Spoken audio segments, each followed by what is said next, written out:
Tansian University since its inception about 6 years ago. I pride myself as the third inaugural lecturer. I am part of the Trinity.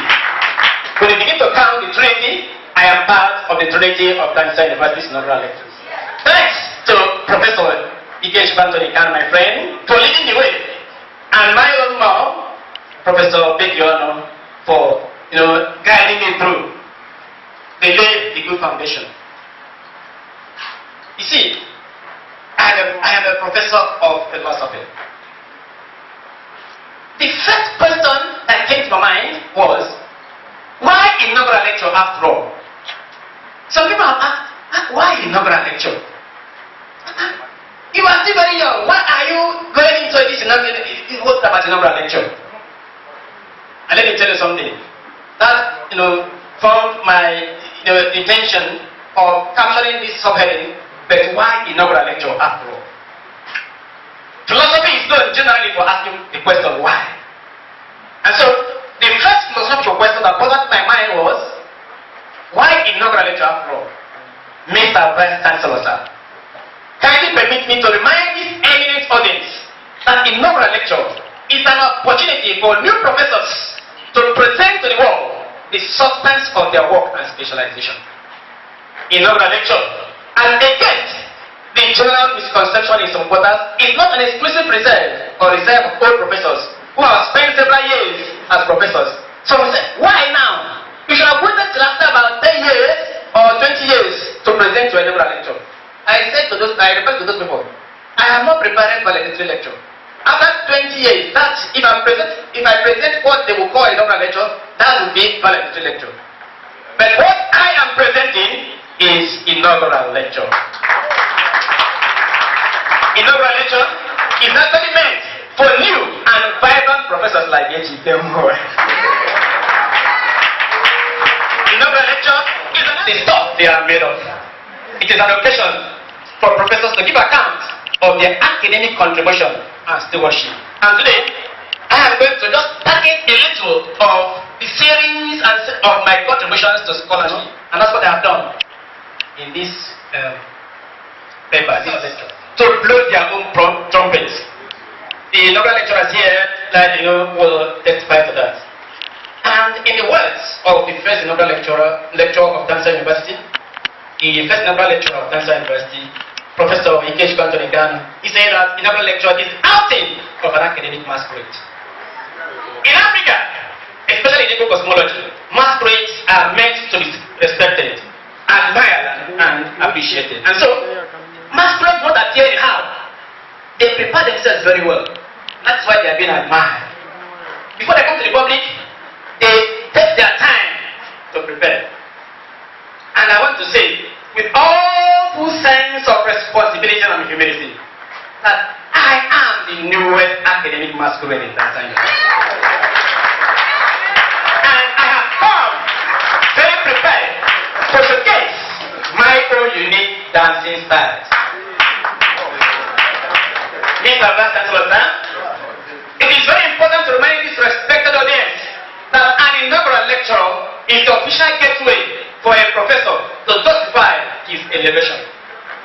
The implication is that any professor who is there to present his or her inaugural lecture is yet officially justify his or her professorship. And I say this without reservation, without prejudice to anyone. Therefore, being fully aware that an inaugural lecture is a debt every truly acclaimed professor owes to the university community as a proof of what he or she professes, I want to state categorically and happily too that I have come to pay the debts I owe as a professor to the university community and to the world at large. Today, I have come to justify my elevation as a professor. Tansian University did not make any mistake of making me a professor, and that is why I am here to justify it. I have come today to profess that I am a professor of philosophy. I am a professor of metaphysics and epistemology. If you don't know it today. I am, and I repeat, I am a professor of metaphysics. Mr. Vice Chancellor, having occupied the full chair as a professor of metaphysics and epistemology in Tansian University, I will be speaking ex cathedra. Those in the religious life, you know, when we say that somebody is speaking ex cathedra, when we say that Pope or the Bishop speaks ex cathedra, it means he is speaking from the seat of authority. So today, I will be speaking ex cathedra as an authority on issues relating to humanism, the paranormals, and the Africa in the changing world. With a view to critically interrogate some hardcore belief systems of our people in order to engender a more rational, prosperous, and humane society. Over the years, I've tried to look at issues bordering on knowledge and belief, issues bordering on philosophy. And one of the things that occupied my mind when I started my research as a philosopher was to understand the nature and definition of philosophy. And I reflected, came to this conclusion that philosophy is an activity in criticality. And so, most of my students, both present and the past, I can see some of them, the first graduates, both the PG, if you cannot pass through Ejikemeuwa without understanding the nature and the notion, the definition of philosophy as an activity in criticality. And that has continued. That's my understanding of philosophy, which I have written in various ways, in various books and also journals.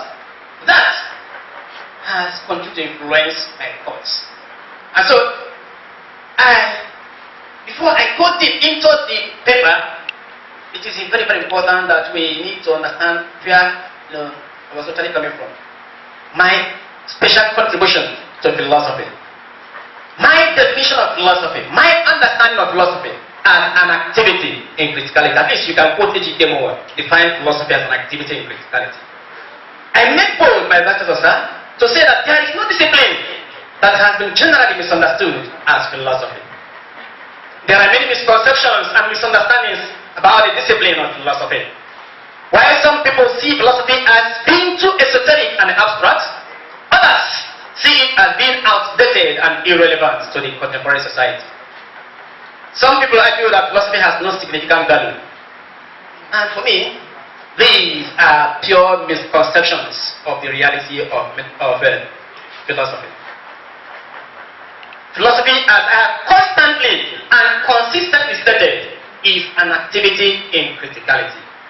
And as an activity in criticality, my conviction after series and series of reflections is that philosophy is an unbiased inquiry into whatever is, insofar as it is. It's an unbiased inquiry, which means that it's not an inquiry that one engages in with any kind of bias. One has to be very, very objective. It is an unbiased inquiry. It means that everything there is, insofar as it is within the focal lens of philosophy. Philosophy can interrogate anything at all. And so, I argued in one of my works that philosophy is a human need, irrespective of one's affiliation. Whether you are in physics, whether you are in accounting, whether you are mass communication. I know I'm calling the affiliations of the people here. Okay? You need philosophy. It is a human need. It helps the human person to change some fundamental belief system. And I want to say something. That it changes fundamental belief system.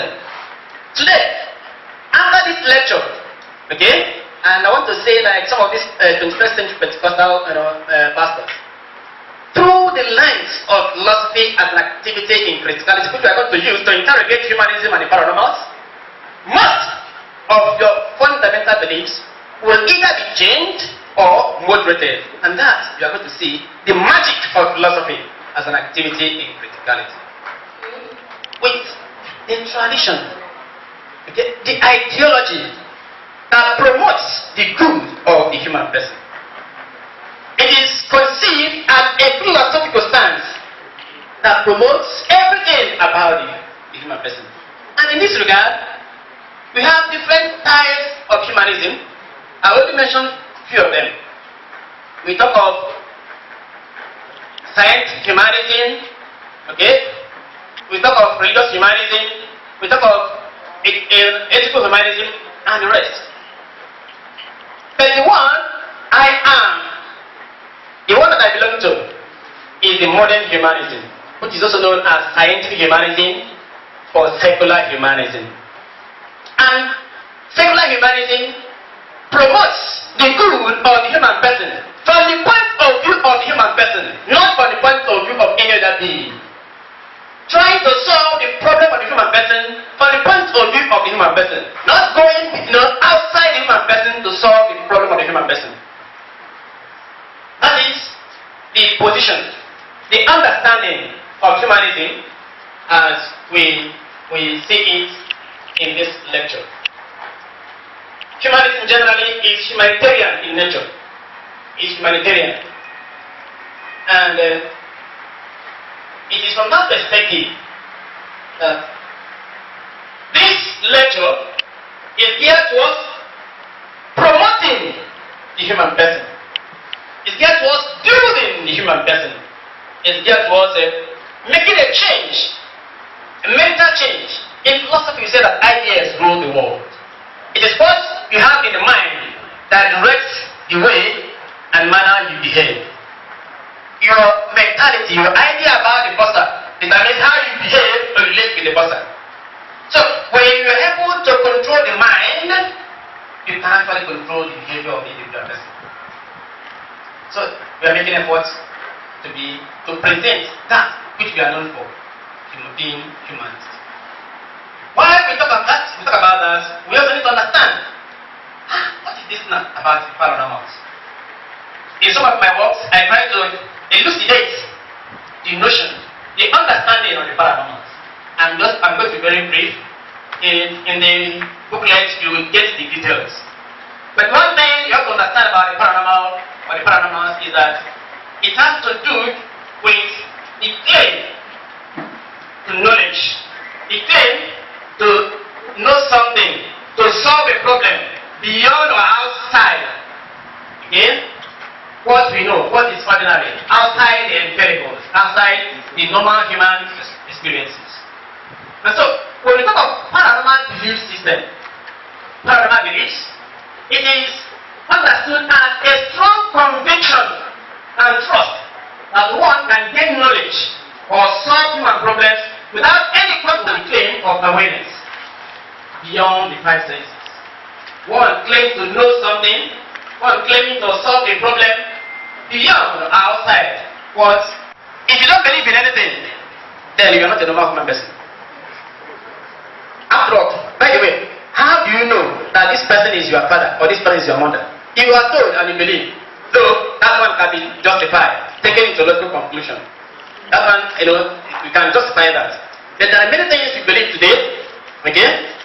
Even though we are not able to justify that. Yes, belief is part of human experience. Whether what you believe in is real or not, you believe in something. Belief in the paranormal is an existential phenomenon. So, the act or process of belief is a universal phenomenon with some kind of cultural or religious variations. And in this regard, belief in the paranormal is not particular to the African person. So when we talk about belief in the paranormal, even though that it is very rampant in Africa, it's not particular to the African person. You can also find it in some other cultures. But one can say that belief in the paranormal is something that cuts across color, education, position, and also geographical location. My mentor, Professor Gojopo, will say that all societies, both industrialized and developing ones, have a good dose of occult belief and practices, as well as belief in the paranormal. What I'm saying is that it is not particular to the African person. So, the phenomenon of the paranormal belief is not particular to any set of people or race. It is also not particular to the African person. It is a universal human experience. However, my concern in this lecture is on the African-Nigerian experience of the paranormals. Paranormal belief is very widespread in Africa in general and Nigeria in particular. The belief in the paranormal is something we experience every day in our society. So, experience the fact that a good number of African people, and especially Nigerians, tend to give in to superstitious and paranormal beliefs in their understanding and interpretation of the world around them. Most of us, most people, try to interpret reality from the lens of the paranormals, from the lens of the paranormal beliefs. And that's why we want to discuss this. And those who know me very well, especially my professional colleagues, know my position in most of the conferences that I attend. I always argue about a critical approach towards understanding realities, towards understanding nature, towards understanding our environment. And so, in Nigeria today, there are instances of paranormal belief practices such as money ritual, divination, fortune telling, witchcraft phenomenon, ritual killing, water spirit phenomenon, faith healing, juju protection, reincarnation, Okwanje phenomenon, totemism, predestination, magic. These are some of the paranormal beliefs and practices in Africa, especially among us. We want to look at them and interrogate them. Some of these paranormal belief systems. And so, I will be just looking at a few of them. And number one is belief in witchcraft. In 2016, I presented a paper at the University of York, that was the National Conference of Philosophy. And I titled that paper, Witchcraft and African Experience, towards a Metaphysical Epistemological Foundation. And in that conference, I explained the metaphysical foundation of belief in witchcraft and tried to establish whether there is any epistemological foundation to it. We attempt to maybe reignite towards the end of this lecture. We are going to find out whether there is any epistemological foundation to the belief in witchcraft. Ejikemeuwa. Majority of the traditional and contemporary Africans entertain the belief that some people have the supernatural power to influence human and natural events and occurrences. And so, there is this understanding or this belief that some persons are witches and wizards, and that they have the power to cause havoc. They have the power, to manipulate things. They have the power to change people's destiny. They have the power to do this and do that. That they are even gods. They can do and don't do. These are beliefs of our people. They constitute the belief of our people. And I say, no thanks to the African home videos and Pentecostal and African independent churches for promoting this belief system in our contemporary society. As you can see, some of the pictures again. The point I just want to make here is this, that our people have, some of our people, a greater number of our people have a strong belief in witches and wizards. Even when they don't actually know what it is. But when they bird, the scientists here will know that there are some nocturnal animals. And when a bird tries to behave according to its nature, some people tend to say these are witches and wizards. It is our belief. We will look at that and find out the epistemological or the metaphysical basis for that. Another manifest sign of a paranormal belief is the ritual killing or ritual money. You see, our people tend to believe that you can kill animals, you can kill human beings, you can carry out rituals to create wealth. This is a belief. And most of our young people every day are doing many things. Many things. Recently I watched a video on the social media something from my place, where a young man was caught carrying a little baby. And when he was questioned, he said he was one Yahoo boy sent him, and that was the 10th baby. They use it for making money. They use the babies for ritual. How much they will pay? 100,000 naira. And that very day, he was caught. The charm failed to work. The supposed charm failed to work. Our people believe in this issue of OTT, that it can accelerate and multiply wealth effortlessly. Remember, here, I want us to underline this, and that's my argument. There was a paper I co-authored with Professor Kano, and that was the Igbo philosophy of life and the proliferation of churches. Okay? You see, my trend of arguments, where people are meant to believe that they can create wealth effortlessly going against reason. We'll look at that as we move on. Another manifest sign of paranormal beliefs in Africa is divination. Divination. And divination has to do with the belief that some persons have the power to know or foretell what will happen tomorrow. It is believed that through divination, a one person can communicate with the spirit world. Today, most of us, many people, cannot do anything without going to one, pastor, prophet, dibia, whatever he has, and when you go there, the person must tell you something without any foundation. I'm not going into whether it is real or not for now, but just to say that this is one of the paranormal beliefs and practices in Africa or among our people. Totemism. In 2018, I published a paper, Totemism in Africa, a philosophical evaluation of its significance. The paper was published in JAS, and I tried to take a philosophical look at totemism. What is it? And does it have any epistemological foundation? Or is it just for maybe tourist purpose, the significance, social significance? And you can go through that paper and read.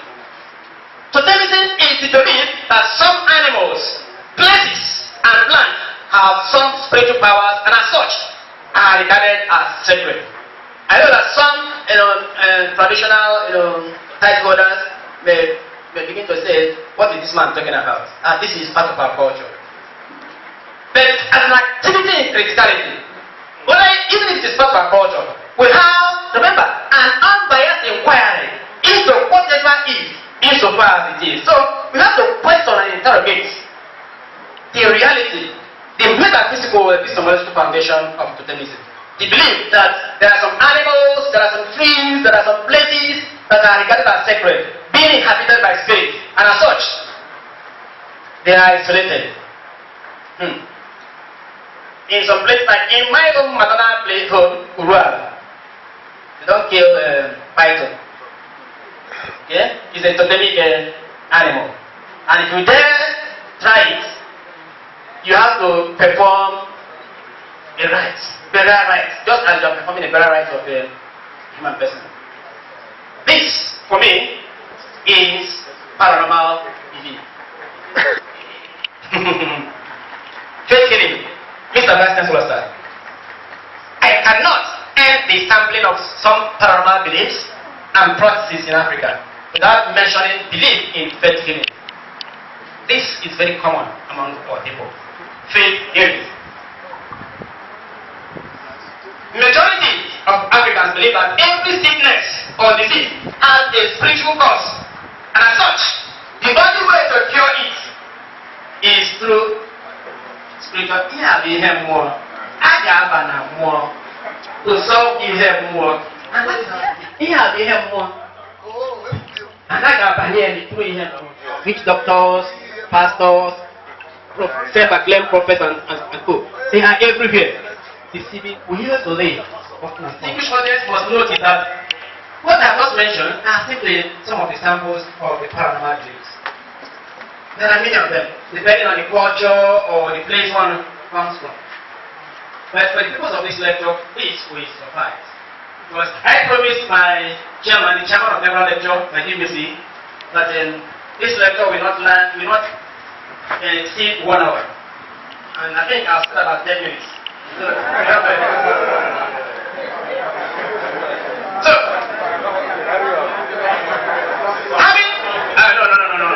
Maybe very soon I will round up so that we get to it. Having looked at this, in some of my papers over the years, I have argued and pointed the implications of paranormal beliefs. And I want to summarize those implications in under 4 subheadings. Okay? We look at the economic implications, social implications, political implications, and also health implications of paranormal beliefs. Thereafter, I will summarize my theory, my own perspective, what I refer to in one of my books, in the Praxophy. I call it a new humanist theory. The book is there for those who want to have a glance on the praxophic perspectives on religion and the paranormals towards a new humanist theory. So, we'll look at the economic implications of the paranormal beliefs. I would like to go with me as we critically look at this. First of all, economy has to do with a system of production and distribution of goods and services. Listen, a system of production and distribution of goods and services. I hope the economists here will agree with me on this. By this simple definition,